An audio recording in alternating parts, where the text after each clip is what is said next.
Good evening, friends. How are you? Friends, have you thought this? We always have so many wishes in our life. We want to read so many books. We want to become a great public speaker. We want to become a coach. We want to get promoted. All wishes, isn't it?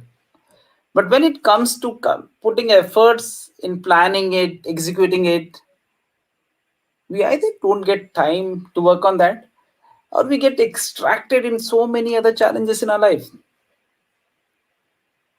And sometimes the way it happens, even if we change our association, we come to a right association, even then, and we also change so many external things, even then it doesn't work.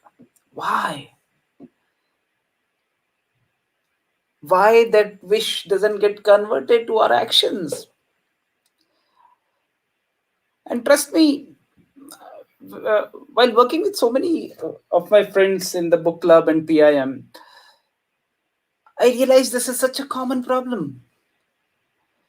And when Vijay started this series in PIM about brain mechanism, and particularly the I don't know if you have started this book called Psycho Cybernetics from Dr. Maltz.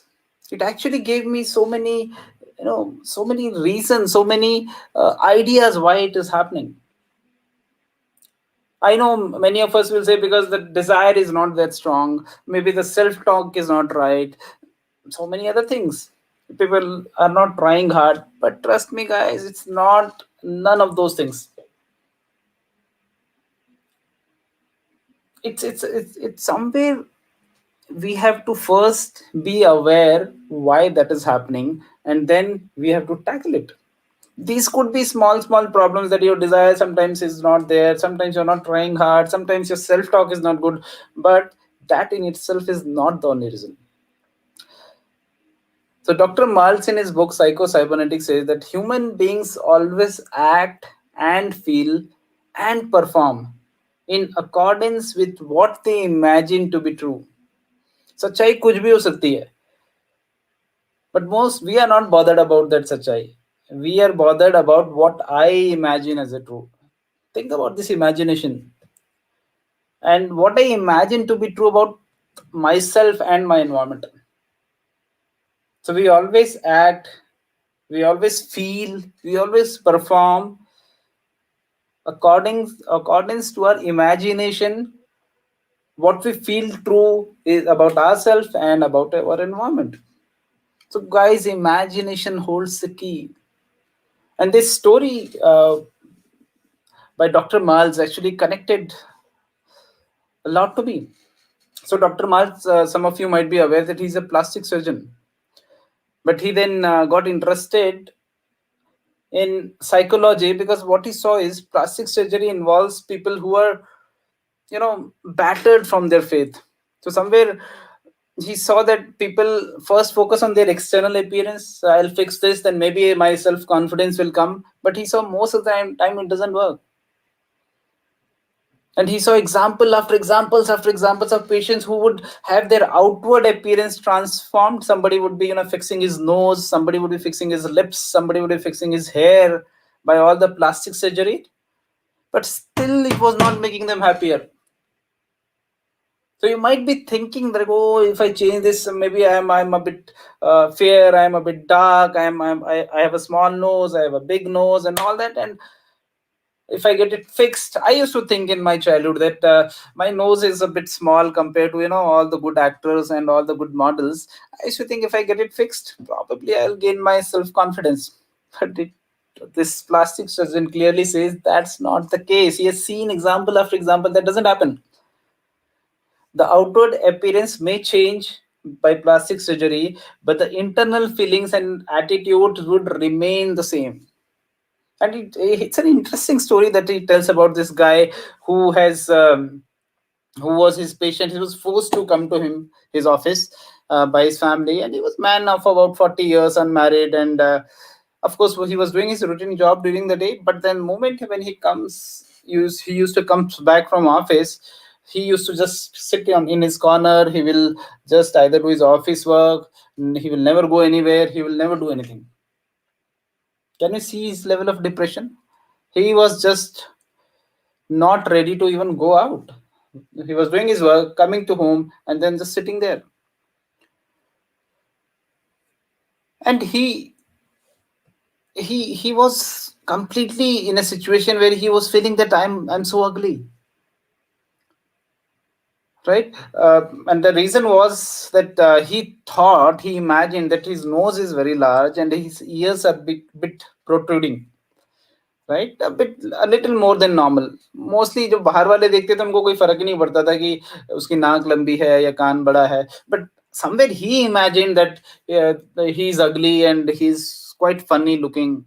I don't know if you have seen this. Trust me, it has happened with me also. When I was in my childhood, my friends used to tell me about my features and all.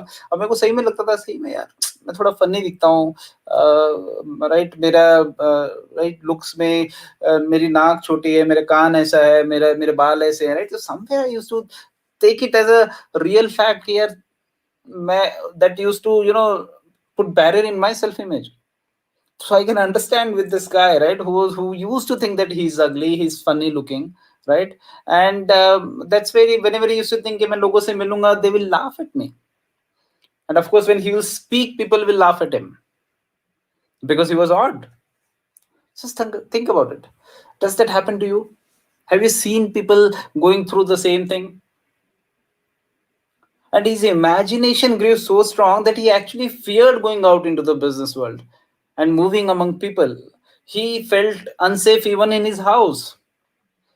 The poor man even imagined that his family was ashamed because of his peculiar looks. And his facial, the doctor says that his facial deficiencies were not that serious, but he just imagined that he was looking so odd through his ears and nose. And sometimes even your friends are like that. They will also put some comment without, of course, intentionally trying to harm you, but we again take it very seriously. That is what was happening with this guy.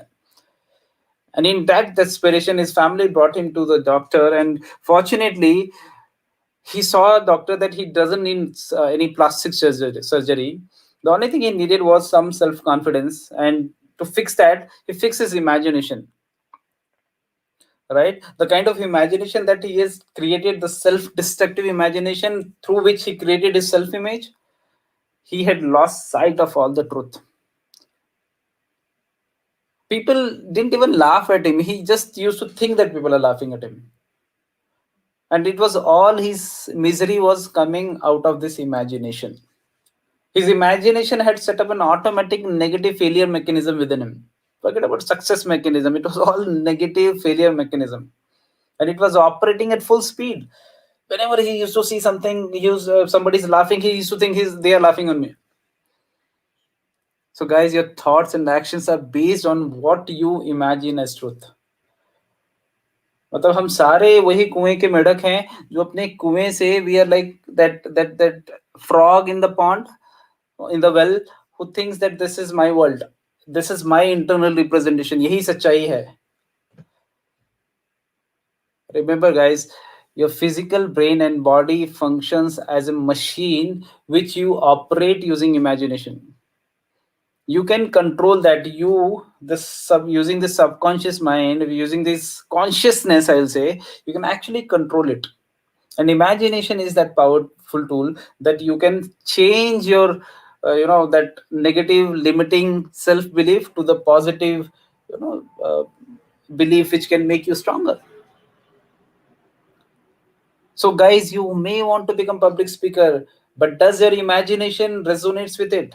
When you close your eyes, when you think about it, do you think that you are becoming public speaker? You are giving public speak in front of thousands of people in your office, in public place. Can you imagine that? If you want to become great book reader, do you imagine that you are actually reading so many books? You want to become coach, can you imagine जब आंख बंद करते हुए देखते हुए तुम लाखों को हेल्प कर पा रहे हो? You are helping thousands of people from their life perspective. Either you want to become life coach, success coach, or you want to become entrepreneur, whatever you want to be. Are you able to resonate that feeling? Now the question is how to change this imagination, how to bring that imagination which will help our brain towards success, right? How do I leverage this whole success mechanism brain so that I imagine correctly?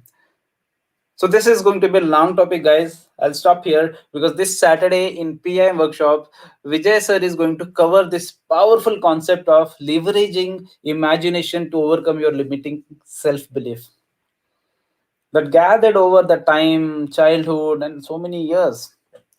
So be there and let yourself learn, overcome this self-limiting belief. And if you don't have the details, you can contact to any of the PIM coaches. You can contact me. I'll send you the details of the workshop that is going to happen on Saturday 9 p.m. And then after that, I'm sure if you want to become good public speaker, you will become public speaker because you will know how this brain mechanism works and how to leverage this power of imagination. You will know how to become a coach. You will know how to read more books, guys.